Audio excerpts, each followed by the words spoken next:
Welcome back, Season 2 of State of Play. I'm really excited to kind of get going this spring, put out a few episodes, talk about some things. There's been a lot happening since I was on with my first season of State of Play, talked to some great guests. I mean, just almost every message that was brought up resonated with me. I think was really important to this day, but there's been a lot that's happened in sports since then. So Season 2, going to put out a couple episodes here and talk about just kind of what I'm seeing, what's going on, and maybe even add in some things that I see coming up in the future and look towards a fall season. I'm also going to add in a questions and solutions portion this year. I think it's really valuable when you have thoughts or questions or belief this day and age that there's some solutions put out there. So many people have a voice. So many people can go out and do podcasts.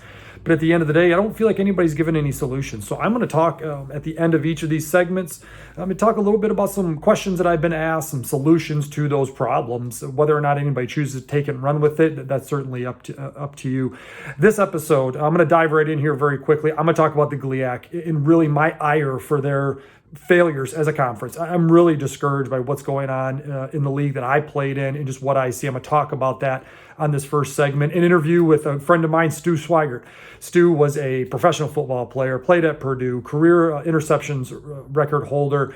I got to know him over the course of probably the last 15 years. We become friends and got to know his family. He's got some good insights and thoughts that I think he'll be able to share with anybody that listens to this podcast. And I'm going to finish up and touch on some of the new NIL legislation coming up in college sports and really what that means, not just for athletes, but really what it means for society. But I want to dive right into what's going on in the GLIAC. The Great Lakes Intercollegiate Athletic Conference, in a nutshell, is a mess, a complete debacle, a disaster. And I'm going to make very clear that I am very discouraged by what's going on. If you follow this league, if you follow small college sports at all, the GLIAC has traditionally been one of the premier sports, premier conferences really in almost all of the sports. You have a chance to have a representative who wins the conference, who's right there at the conference battle to compete for a national title in whatever sport they have. But now we have the announcement of yet another GLIAC school leaving the league, going to the GMAC. Northwood University, right in Midland, is leaving, heading to a new conference. I cannot explain how discouraged I am by the leadership of the GLIAC. Chris Dunbar and her staff have done an absolutely horrible job. Del Robinson before that. This whole thing started years ago. Really, it started initially with Indianapolis leaving and going to the GLVC. And then you have a slew of these schools that were added to the GLIAC and did an about face and left to go to the GMAC. And now you have one of the main cogs, Northwood University, leaving, bypassing all of these other schools that are traditional rivals, schools that they would have easy distance traveling to go to another league. And I can't explain how poor of a job I believe the commissioner and that staff has done. And I'm going to say this, I'm going to give a quick example of what I'm talking about. When I was a graduate assistant one time, I did a terrible job on an assignment I was given. And in a staff meeting, the coach said, and he said it extremely loudly, he said, "What are we doing?" That was how bad of a job I did on this one little assignment. My question, it's rhetorical, because I'm sure there was no answer back to this, to Chris Dunbar and that entire staff that makes up I don't know how long the GLIAC will be around, but whatever staff makes up how long this league is around. What are we doing? How can one of the greatest leagues at small college level be allowed to have schools just vacate and take off? What are we doing? How are you not promoting the league to get people to be begging to come in? I had to actually go through and look at the league. A sport like baseball, once Northwood leaves, is going to be left with 6 plain schools. Now, I wasn't a math major at Saginaw Valley when I played and went to school, but that means you only have 5 games in conference. I know baseball's a little bit different, okay? But what are you going to play each other 4 or 5 times? A 4 or 5 series? I mean, you think about football, it's already starting to play multiple teams within a conference. What a joke. We have done the worst job that could possibly have been done running this conference.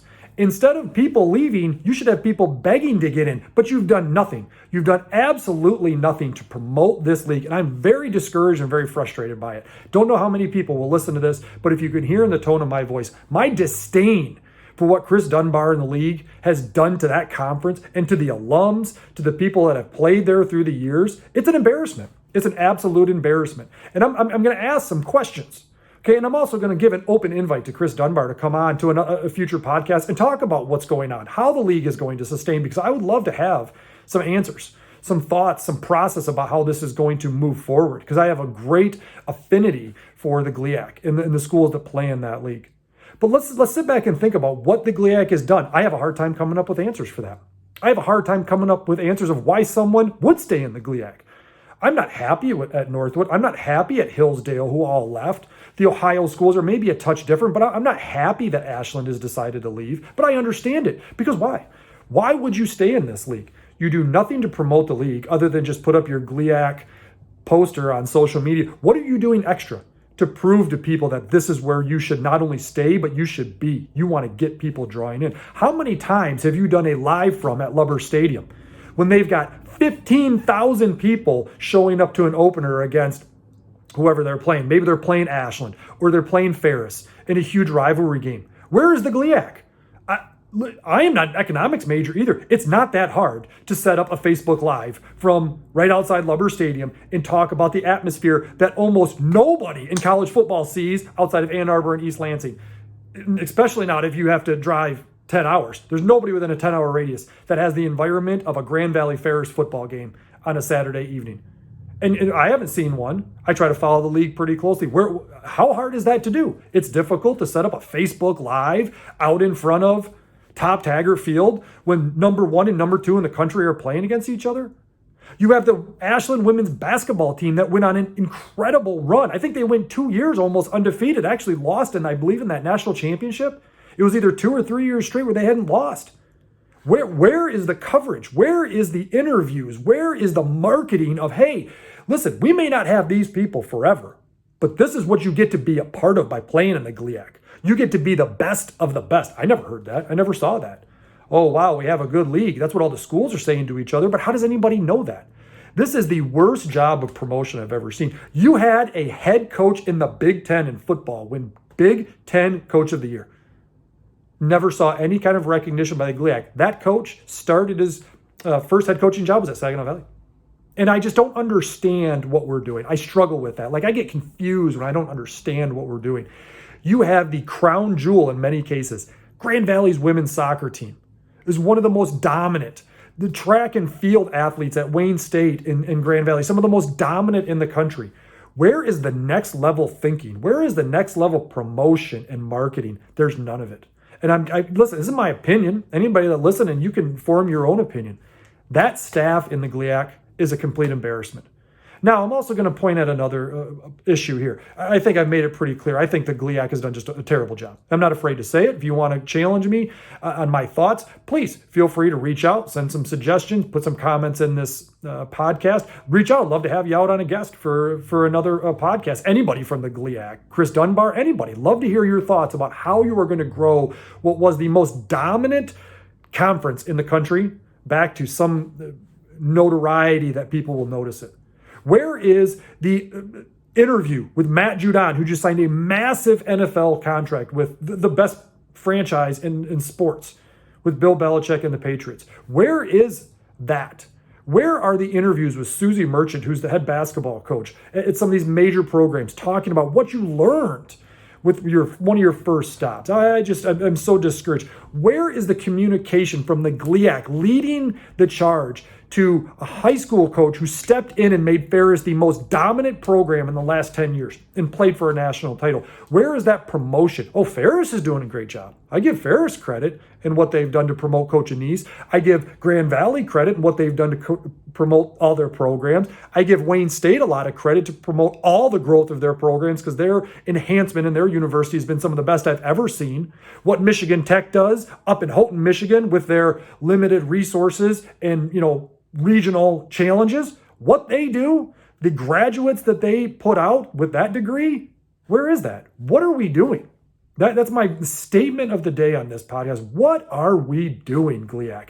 You have completely failed your conference. You've completely failed these students. I hope you have a plan. I don't have any faith that you have a plan. You haven't shown the ability to do that, but I hope you have a plan. My second issue in this whole thing, these universities that are leaving, though, you have no competitive bone in your body. Okay, and again, I'm a Saginaw Valley grad. Northwood is a huge rival. We used to go back and forth when I was playing, when I was coaching. We had some really good battles. I didn't win them all. They didn't win them all. It's called a good rivalry. Okay. But if you are leaving, and some of these reasons, and hey, we're leaving for a better fit with schools and maybe some more financial feasibility. Let me ask you this for you schools that are leaving, Hillsdale, Northwood. You're going to bypass all these schools to go to Ohio Valley University, which is unless I can't read very well, it's in West Virginia. You're going to leave to go to, did I read this correctly? Kentucky Wesleyan? So you're going to get majority of your kids from our state, maybe even northern part of Ohio. And my son or daughter is going to go play in West Virginia. As a parent, I would be flabbergasted and embarrassed. And my first contact would be to talk to my son or daughter about whether I still want to be having them go to school there. What an embarrassment. Instead of getting a chance to get in a car and go see my son or daughter play in Detroit, get in a car and go see my son or daughter play in Big Rapids, I get to take a really fun trip down to West Virginia. You presidents who have made this decision to leave, I have zero respect for that decision. That's so uncompetitive. It's the opposite of everything that coaches and you are supposed to be telling people within your environment. So uncompetitive. It's my ire that I have for St. Thomas getting kicked out of their league because they're too good. You know what you should be doing is you should be promoting these other schools to get better. Hey, how about you know what? You don't feel like you've won enough league championships? Grand Valley, Ferris, Ashland women's basketball are too dominant. Hey, get better. Here's what we can do to help you get better. How about things like that? How about we'll promote some of the schools so that people understand how good of a university Northern Michigan is, or Michigan Tech is, or Ashland, instead of just putting up the who won the GLIAC Athlete of the Year award logo, which takes about 5 seconds to create and you post it on your phone. Embarrassing that these presidents are not held to a higher standard, that you're so afraid to compete at Northwood, that you're so scared to compete, that you're going to go to another league. You're going to drive all the way to West Virginia and Kentucky. That's what kind of a program you run.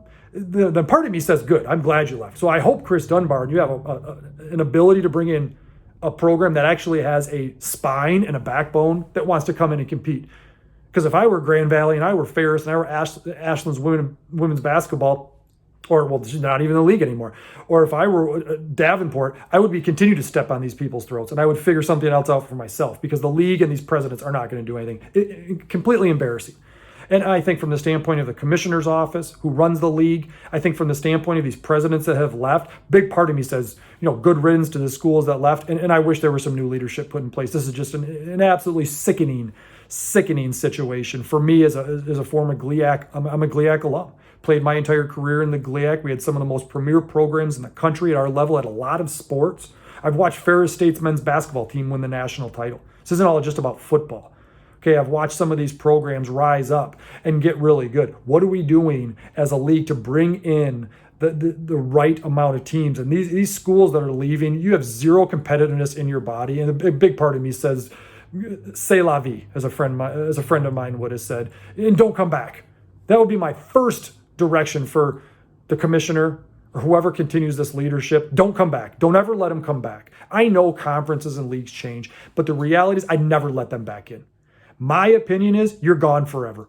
You left and abandoned because you were scared to compete. Don't ever come back. When this league gets back to where it should be, and I would do it by highlighting the best. I would be sitting over at Allendale every day. I'd be sitting up at Top Taggart for basketball and football games every single day, promoting those top two, and I would use them to drive everybody else up and get in some quality programs and universities that want to be a part of competitiveness, not afraid. Completely embarrassing. Now, with that being said, I do want to make a hard segue over to our Q&S series, my new questions and solutions segment. I threw out on social media, if you have any questions, reach out to me at info@getaaron.com. Look through some of the questions if they're fit with what I like to talk about or what I have knowledge on. I'd love to, get a chance to answer some of these questions and give you some thoughts. John from Kansas City said, a Dakota school seemingly winds up playing for or winning a national title in college football every year at the FCS level. Why is that? Great question, John, and I appreciate you sending that email. If you watched this past a couple weeks ago, South Dakota State lost in the national championship to a really good Sam Houston State team. Super competitive game. It was back and forth. Sam Houston State won on a touchdown pass with about 16 seconds left. South Dakota State battled, put themselves in a position where I still think they could have thrown a hitch and that kid could have fell down and they could have kicked a field goal with the chance to win it. But the reality was unbelievable football game. And that brought a culmination to what was just a really wild year. But when you think back to it, when you think back to 2011 till today, a team from the Dakotas has either played for or won a national title 9 out of the last 10 years. I mean, that's incredible. North Dakota State has went on an incredible run. One year they didn't win it. James Madison won the national title. Every other year it's been North Dakota State, and then South Dakota State plays for it this year. And North Dakota was one of the teams that beat South Dakota State this year. And what I noticed, and so here's my solution to it. It's really hard to do. To me, maybe it's a little bit easier said than done, but it's what you see in a lot of these programs. You have to support your coaches and your staff and your players. You cannot have this answer where when things go south year 2, we're going to move on. It takes a long time to create that level of dominance because you have to have consistency. People love to use the word culture. People love to say, oh, they have a great culture. I don't really know what that means. I think people that use the word culture are uneducated in what it takes. Be more specific. It takes a fundamental understanding of what is important to us. And what you saw at a South Dakota State is very similar to what you see at a North Dakota State. It's very similar to what you see at a Clemson. It's very similar to what you saw at a Tennessee basketball, women's basketball, especially when Coach Summit was there. And I actually saw it in Michigan basketball this year as I did follow them. It's what you see in Ohio State football. They find and stay the course with what fits them. And to everybody, it's different, and that's where it's difficult. So, John, to answer your question, you have to find what fits you, and then if you're not in that element, you have to support those people. If you watch South Dakota State play, if you watch North Dakota State play, they play their element, their way, their brand of football, and they do not deviate. South Dakota State almost won that game when they were about 3 minutes left in the game. The kid ran an 85-yard touchdown. And he was an incredible player. He was the Gatorade Player of the Year in Missouri. Didn't have very many offers, obviously. South Dakota State's a strong program, but there's no way they're beating out Kansas and Kentucky and Missouri. Okay, so the kid obviously didn't have the offers that he wanted, and he found himself a good program. But very few programs at that point in the game, they were down, they were losing, would have run the ball on that point. And that takes a stomach. That takes leadership, and that starts with Coach Stiglmeier's been there for over 20 years. And there were some lean years there for the Jackrabbits. I coached against them. We weren't much better at the time, but we were kind of going back and forth. And instead of freaking out, just like what North Dakota State did with Coach Bull, you don't freak out. You don't lose your mind. You support them. You give them the resources that they need. You trust. You put faith in that what they're doing is going to work in time. And obviously the age-old question, John, will be, well, how long is too long? Well, listen, I can't give you that answer. Okay, just like with players, I'm going to give people to the nth degree as long as they're doing it the right way. But that's a lot easier to say it than to do it in what you see in society, John. So the magical formula for them is they believe in who they are. They find players that fit their program, their style of play, their university, their region, and they do not deviate off that. So many people are afraid, oh, this kid's got all these offers and he's rated highly at 24/7. North Dakota State, South Dakota State, North Dakota, they don't care. Take the guys that fit to be part of the University of North Dakota football program. Fit the kids that are going to be great Jackrabbits. Fit the kids that are going to be great Bison. And at the end of the day, you think it's easy. And it's easy for us to sit here and say it. I've seen it firsthand. It's really hard to execute because so many people, adults especially, don't have the patience to stick with these programs to allow them to find their fit, to stay the course. It's always such we got to win now, we got to win now, we got to win now. And when you believe in your program, when you give them the resources, when you give them a chance to do what it takes to succeed, it has a funny way of working itself out. Coming up next, going to have an interview with my good friend Stuart Schweigert. Excited to hear what he has to say and talk about his experience and long tenured career in the NFL, all-time record holder at Purdue for interceptions. He's got a great understanding of the game and sports in general. So really looking forward to seeing what Stu has to say next. Welcome back to State of Play. I'm joined now by the pride of Saginaw, Michigan, Saginaw County Hall of Famer, career interception holder at Purdue, third-round draft pick of the Oakland Raiders, Stuart Schweigert. Stuart, Thanks for joining us on the podcast. Appreciate it. I want to jump right in, man. We were talking before. I want to go right in. How did you feel about this previous season of football? The FCS championship just finished up on Sunday. There were obviously the Big Ten played in the fall. Your Purdue Boilermakers picked them to have a really good season. They kind of let me down a little bit. What was your overall feeling of college football and just athletics in general during this pandemic, man? What did you think about it? Dan, I didn't even watch. I really didn't. It was so confusing on when teams were playing, when certain guys were playing, some guys weren't. I mean, it was so confusing for me that I just didn't even pay attention to it. And I feel so bad for these athletes because, as a football player, our shelf life it's limited.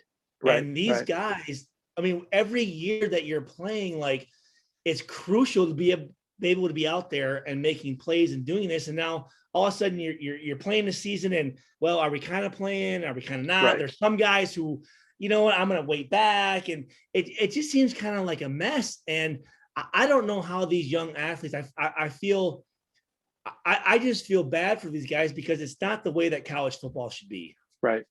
Let me ask you this, because to me, and I think you brought up a good point, some kids opted out. I even talked about it on like a draft special. There were a couple of kids that got drafted that opted out. That not every, kid chose to opt out, got drafted.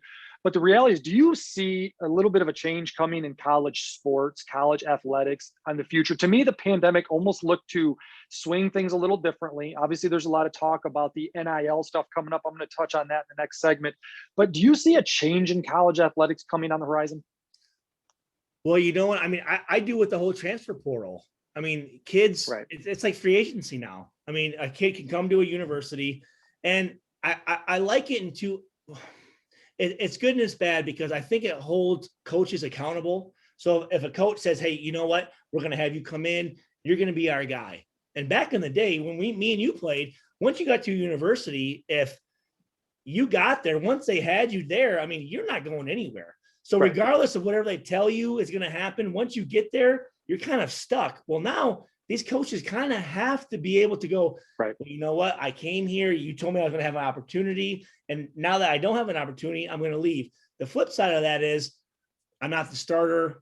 I'm going to leave, go to a university where I'm better than this guy is and take his position. So back then it was like, you know what? If I wasn't going to be the starter, I'm going to work my butt off in the off season and come back and become the starting position. So from that aspect, college football has changed. As far as sports goes, I know this for me, I don't know how these college athletes, student athletes, right? I mean, it's student athletes.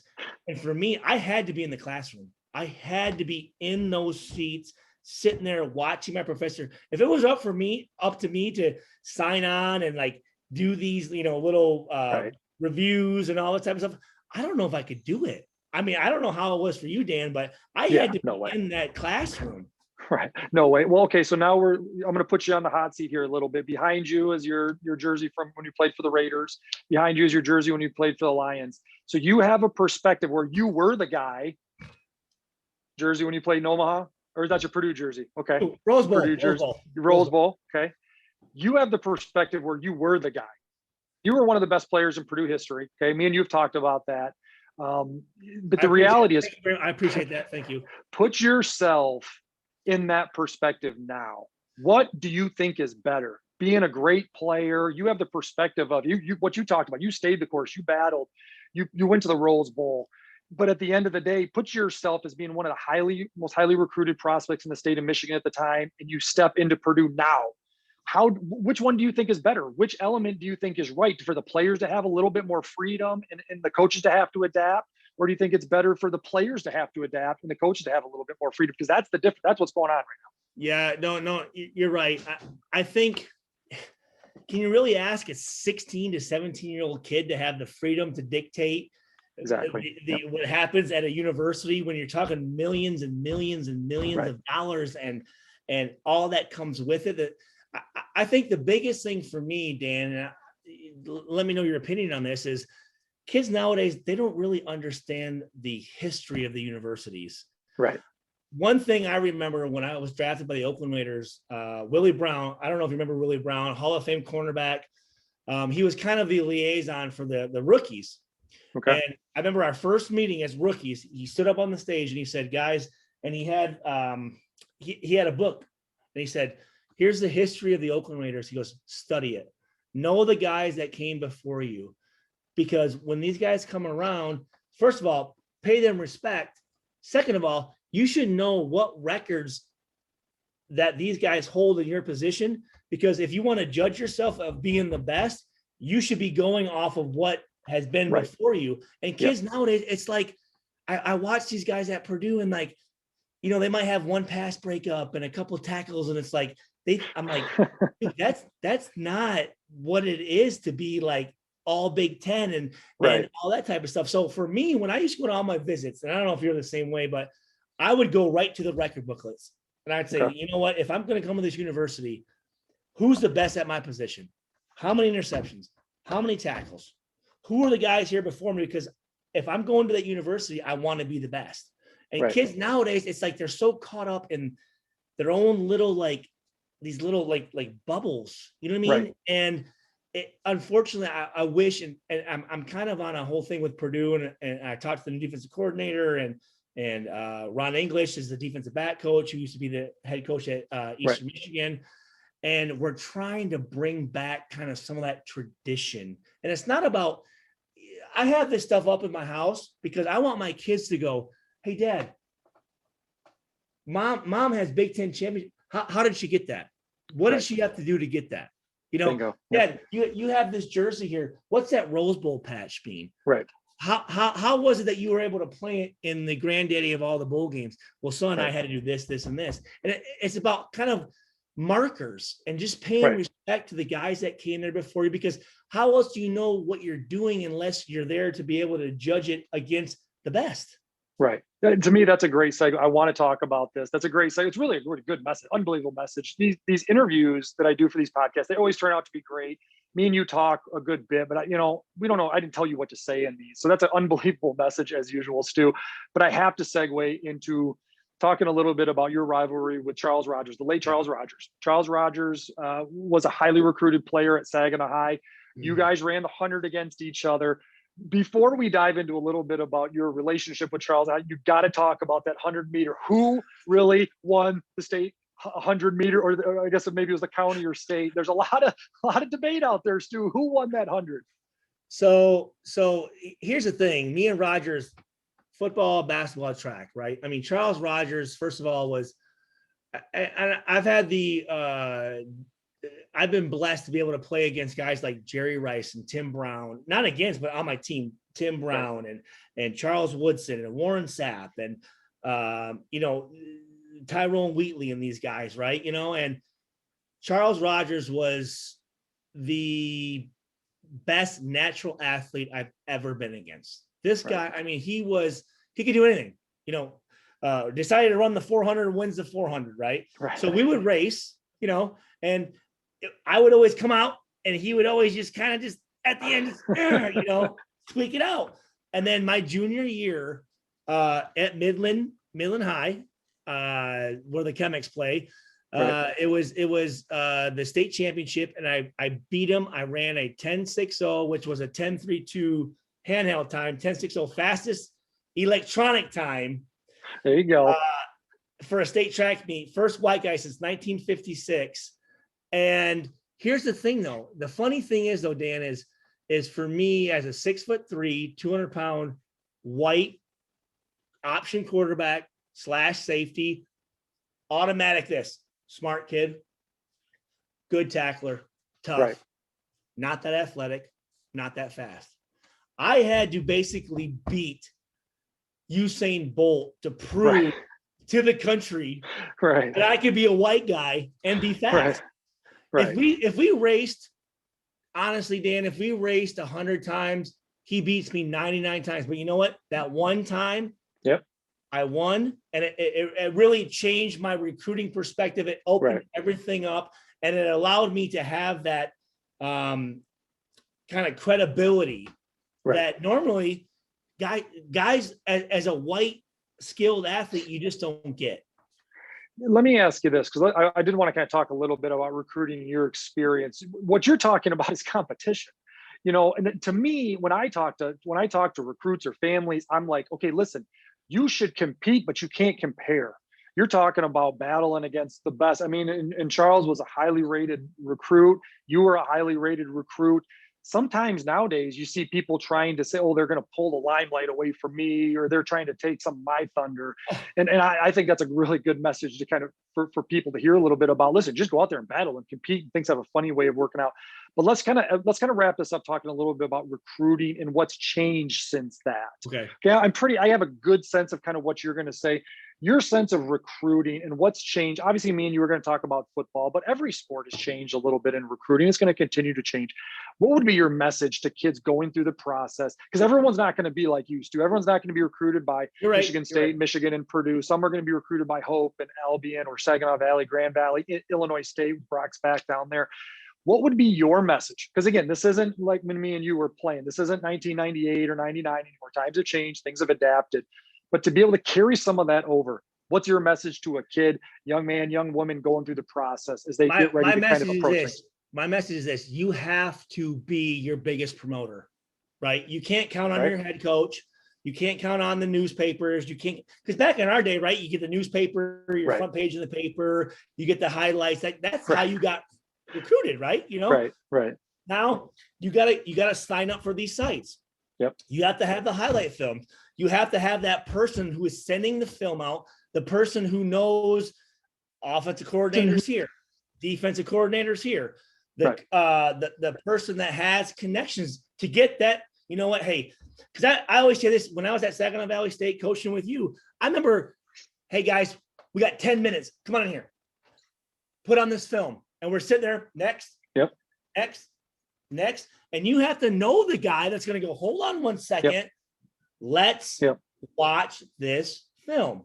Okay. Right. You know what? I like this guy. And for me, recruiting, I don't go off numbers. I mean, obviously size, this and that, but I want to know if a guy can play football.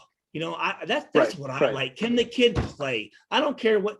Right. I mean, kids running a linebacker running a 5.0 40. I mean, it's going to be tough to be Division I, but can the guy go out there? Can he make tackles? Can he make plays? I know some universities, when I was Roy Manning, who's now at Oklahoma coaching DBs, when he was at Washington State, he goes, Stu, as a linebacker, if you weren't 6'1", 215 running a 4.5, I couldn't even watch your film. I think that's completely ludicrous. I want to know if a guy's a football player. Right. Well, I'll tell you what you just said right there is a little bit about staying the course, just kind of focus on yourself, and what you put on the film does matter. You're right. I mean, kids go to these combines and they want to put out 40s and all those things. And there's certain levels that does matter. You're talking a little bit about Coach Manning and all those things, but be a good player. Good. When you talk about those combines, here's my biggest advice. If you are not ready to run the 40, the 5, 5 shuttle, the vertical jump, the broad jump, whatever it is that they're doing, do not do it. Don't just go there and think, oh, everyone else is running. And because once you get a bad time, it'll never leave you. You're much better off having a question mark than having a bad time. But hire the speed specialists, hire the guys who have done the combine stuff. There's a lot of former college football players that have been out there that those drills, it's all about the little technique things, man. I mean, you can do a lot of things to help your times just off of nothing to do with talent, just off of technique, man. So do not go to those things and just like, oh, you know what? I'm just going to try this out, because you can't shake that. You cannot shake those. You're absolutely right. Give us a prediction on Purdue this upcoming fall. Come on, let us know what Coach Braum and the guys are going to do. Again, I kind of had them. I had them as my sleeper this year. I thought they were going to come through. I thought they were going to win the West. Give us a good prediction about what the Boilermakers got going on this fall. Dude, the Big Ten West is tough, man. It is tough. It is tough, man. And you know what? To be honest with you, I took a 16-month hiatus from Purdue because of what they're. I don't want to get into the whole thing, but I had to back away because I was getting just too freaking fired up about it, And I'm like, I was more concerned about the win-loss records than the players were, I'm like, I got to back off. But now that Ron English and the new defensive coordinator, they actually are inviting me back to talk to the defense. There you go. Different things. So 6-5. Oh, see, coming right with the numbers, Stu. I knew you'd throw something out there. I mean, don't sit there and be coy. Just give me a number. That's what I'm talking about. Our last game, though, against Indiana, it's the old Oaken Bucket, and Indiana's pretty darn good nowadays. What was your record in the bucket game? What was your record? 3-1. 3-1. Okay. When did they get you? When was that one loss? So my sophomore year, we went down to IU, and we played Randall L in a monsoon. Yeah. Literally monsoon. And the first 2 plays, like I slid, and Randall L scored, and we lost 12-10. All right. Now just an okay player. He was just all right. So, well, I'll tell you what, Stu, I appreciate, man, having you come on. It's always fun talking to you. And the greatest thing about wrapping up this interview is you made it through without cursing. That's just a fantastic job. I'm really proud of you for doing that. Me? How about not you? No, don't look at me. So, both of us made it through without cursing. So I appreciate it. Stu, thanks again for everything. We look forward to hearing from you. And again, we look forward to following those Boilermakers in the upcoming fall season, buddy. Thanks for everything. Anytime, man. Welcome back. State of Play on Stu. I mean, that was so much fun. I've always enjoyed being around him. As usual, great message. If you really listen to it. Now, Stu's got a different opinion than I do. Stu's talking about, go out and hire people, go out and, get speed training, go out and get all these, recruiting services. That's fine. I mean, I'd love to have you call getaaron.com and talk to me about what I do with athletic recruiting, education, navigation. But to hear that opinion, to hear that value about how you have to promote yourself in the game of recruiting, I don't know, it's pretty valuable. Times have changed, and there's somebody that's talking about adapting and kind of going with what's important right now. So I think that was a really valuable message, as all of these interviews really are. I never tell these people what to say. I give them some thoughts and ideas of what I'm going to talk about on this episode, but I let these people run. And all the interviews back from season 1, Stu's interview, it just never fails. Their message is right. I never have to think about, oh, geez, that's something that isn't, particular to today. It's always right on. It's always a great message. So thanks, Stu, for coming on. I want to finish up this last segment here with this first episode in season 2, talking about the new NIL adjustments that are coming to college football. So for some that may not, college athletics, for some that may not be familiar, what NIL stands for is name, image, and likeness. There is been a big push for a while, and it really goes back to the Ed O'Bannon trial where he sued, the NCAA over a lot of the video games that were going on, NCAA basketball, NCAA football, which were some of the best games ever. And those are going to be coming back now because of some of the regulations that are going to come into place. But what is happening is there is now this push, and it's going to come to fruition. There is going to be name, image, and likeness legislation put in through states. And the NCAA is asking for it to become some kind of a federal mandate. They want to have the federal government oversee this and make sure that there is uniformity.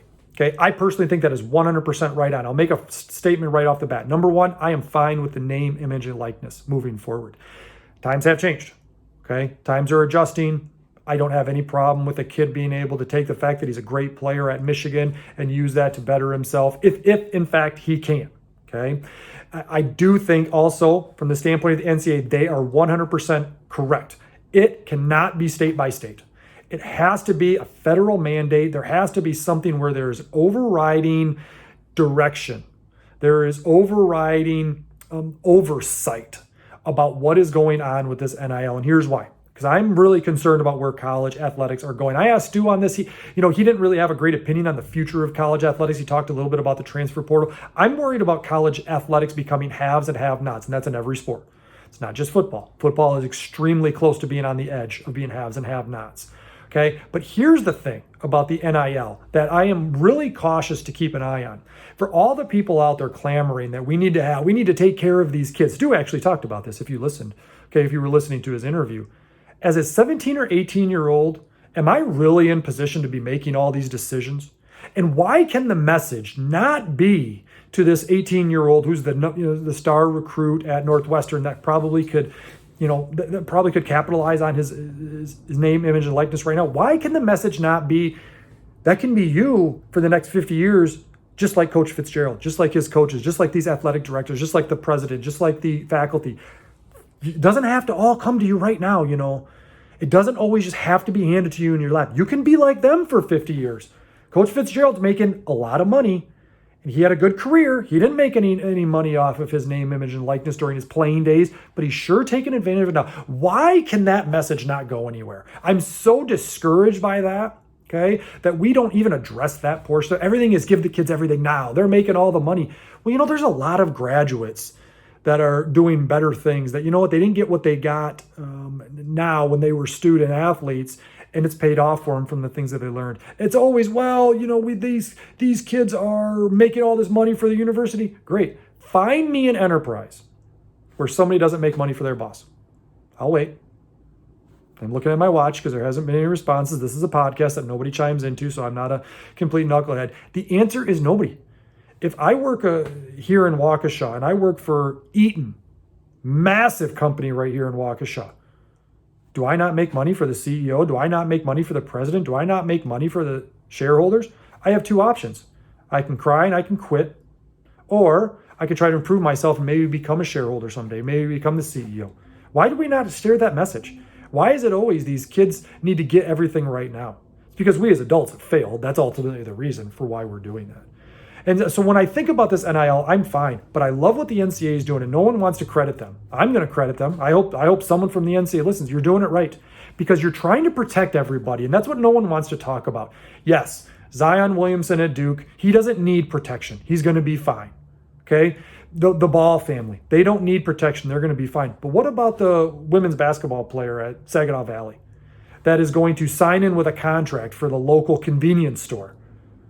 And oh, by the way, she doesn't post enough throughout the month due to that contract, mind you. Let's not forget, people, these are going to become legally binding contracts. These young student athletes are going to enter into.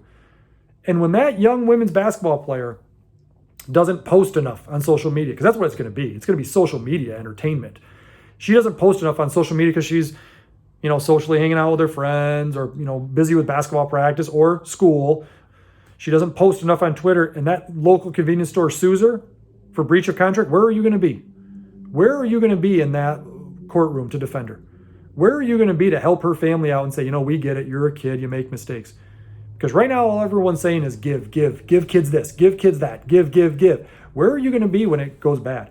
Where are you going to be when that young man who's a star football player, the biggest sport in the country right now, college football, I can even make a case it might be bigger in pro football, star football player gets handed a $50,000 endorsement deal from somebody. I don't even want to talk about who. Some major company that now within the legislation, they can do that. And he doesn't pay his federal income tax. You're going to be there to defend him? He's a kid. He's 18 years old. He gets handed $50,000 while he's in school. You think he's not going to want to go buy a Mercedes and drive it around campus? I would. I'm raising my hand for anybody that's watching this on YouTube. I would be the first thing I'd want to do when I was 18 years old. I'm not 18 anymore. I'm 38. I have that maturity to make those decisions. Are you going to be there? Mr. We need to get NIL going and give these kids everything. Are you going to be in federal court to help that young man and his family pay back $25,000?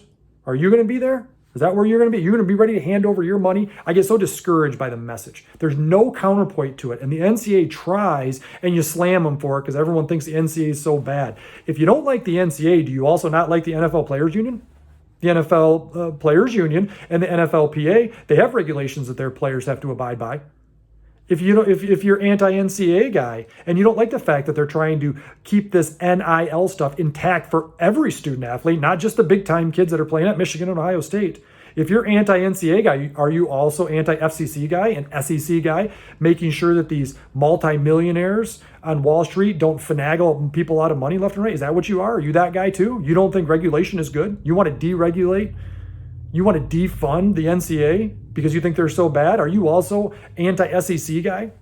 You want to make sure that these super multimillionaires in Wall Street keep ripping people off for more money? That's what you are? We've just created such a dynamic in this country that I hope anybody that listens to this really understands what's going to happen with this NIL. You saw it with the Ed O'Bannon case, and no one wants to rehash that. It's funny to me. The greatest college athletics game in the history of video games. I don't care what anybody says. Call of Duty and Fortnite, all that stuff is cool. NCAA football was a wave that we enjoyed as much as playing sometimes. And Ed O'Bannon said, no, the players should be getting more. So you know what they did? They took it away for 10 years. That's what's going to happen. You are staring down the face of college athletics drastically changing. Between what we've created with the transfer portal, you are getting really close to minor league sports. And just be careful what you ask for. Because I'm just telling you, the other side of this is not going to be as fun and not going to be as enjoyable. Because here's another thing. Think about this. Okay, I hope this doesn't happen. I hope I'm completely dead wrong on this. Somebody call me out on this in 2 years. Wait till kids start opting out of playing games. Wait till your favorite team has a huge rivalry game. Wait until Auburn and Alabama are playing in the Iron Bowl. And said athlete doesn't feel like playing, doesn't want to risk their chances for their NIL contract to be jeopardized. Let that sink in. Are you ready to see that as an alum, as a donor, as just a general fan? Yeah, that's a lot of pressure on these kids. I understand that, but ask yourself those questions if that's really what you want to see. Actually, in this segment, segueing to a very similar for our Q&S series, Chantel from Madison wrote in, football recruiting seems to be a little out of hand these days. Is there anything that can be done to change it? Another great question, Chantel, from right here in Madison in Wisconsin. Beautiful place. I think it was just rated as one of the best college towns in the country by one of there's probably like 50 different rating services, so they got one of those. So congratulations on that, by the way. But yes, football recruiting and college athletics have gotten a little bit out of hand. Number one solution to that, Chantel, there's two solutions I have. So regarding football recruiting, I know it feels like there's a lot going on. It's hard to break in. The reality is if your son or daughter is not a Division I caliber athlete, they're not going to get a Division I scholarship. Okay, don't overthink this. However, the biggest thing that we can do to tone down all of the chaotic elements that are recruiting, allow those young student athletes to sign a letter of intent on the spot at any moment once they become a freshman. I heard Bo Pelini talk about this. I think it's 100% right on. If you took away the signing date, which is the most arbitrary, ridiculous thing out there, get rid of the signing date and allow those young student athletes to sign at any point once they become a freshman. And you may be saying to yourself, oh, wow, that seems great. Or you may be saying to yourself, well, that's terrible.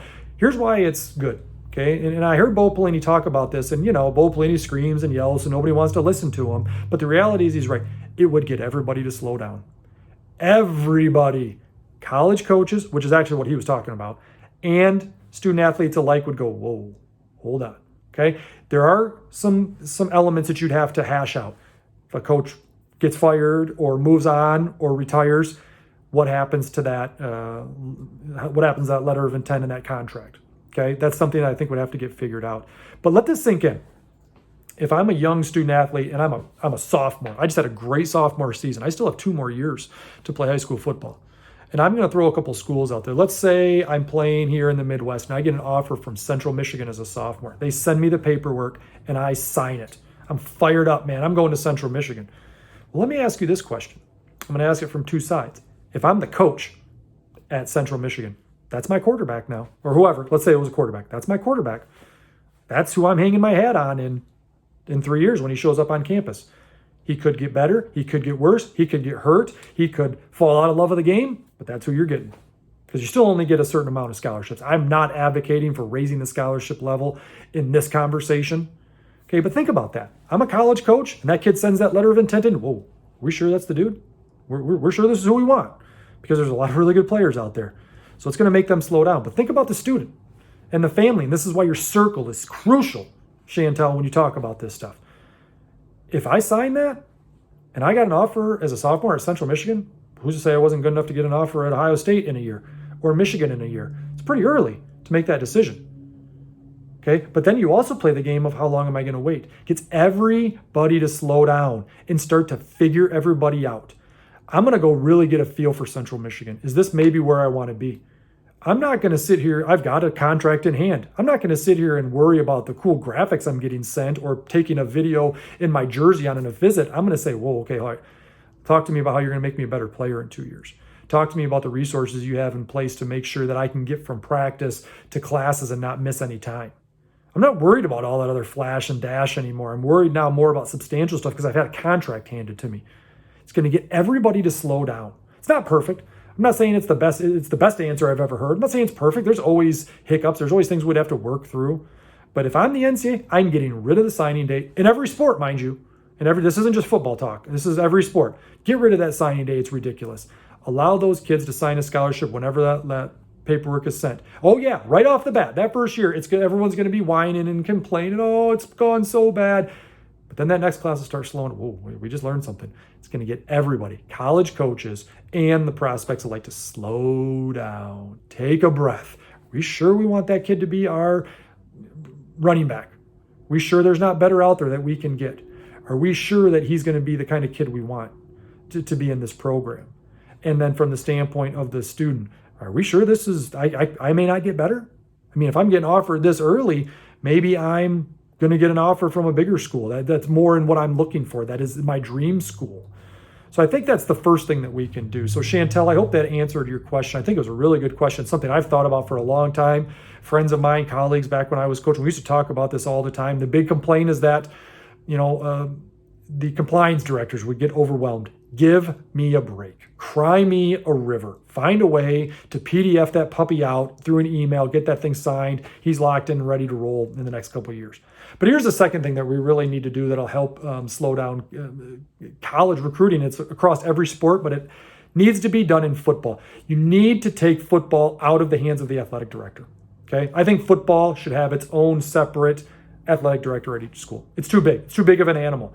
And that is taking away from the proper decision making, and it's taking away from the mindset to focus on what's really important for the other sports. And that includes men's and women's basketball, which are the two next biggest right next to football. Okay, so these universities need to invest in somebody that oversees football only. So they're not sitting there worried about what the impact of football will have on the swimming and diving program, whether it be financially, whether it be just how it's perceived in the university. Because when I'm an athletic director, I have this pull. I can't be doing everything for the football program and making it look like I don't care about the track and field program. But if I don't do everything for the football program, the track and field program can't survive. You need to disassociate that. Football has become a different entity, a different animal, and we need to disassociate that. Within each school, I would make a huge push for that. Somebody that, listen, maybe those two need to be on the same level. The athletic director for all sports, the athletic director for football need to be on the same level, but one can't answer to the other. They both answer to the president or, the provost, whoever it may be. But I think we need to start talking about evolving college football to where it's a different entity. And it is going to fuel and funnel some things towards those other sports. But the mindset that these athletic directors, it's got to be exhausting. It's got to be almost impossible. So Chantel, I hope that answers your question. A couple of different options there. So everybody that got a chance to listen, joined in, watched on YouTube, listened on Apple Podcasts, Spotify. Thanks for checking in with us. Season 2 is just getting off and running. I'm excited. I think there's some great topics to talk about. Got a couple more episodes coming up here throughout the spring and early summer. Looking forward to seeing what we can talk about. Hopefully make a difference out there. Enjoy the rest of your day.